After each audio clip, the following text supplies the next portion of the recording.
নিত্য তোমায় চিত্ত ভরিয়া স্মরণ করি, বিশ্ববিহীন বিজনে বসিয়া বরণ করি।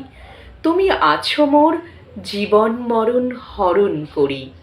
তোমার পাইনে কুল, আপনা মাঝারি আপনার প্রেম তাহারও পাইনে তুল।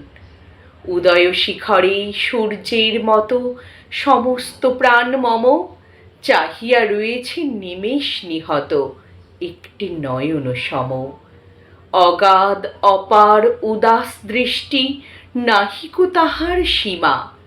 তুমি যেন ওই আকাশ উদার, আমি যেন ওই অসীম পাথার। আকুল করেছে মাঝখানে তার আনন্দ পূর্ণিমা। তুমি প্রশান্ত চিরনিশিদিন, আমি অশান্ত বিরামবিহীন, চঞ্চল অনিবার। যতদূর হেরি দিক দিগন্তে তুমি আমি একাকার।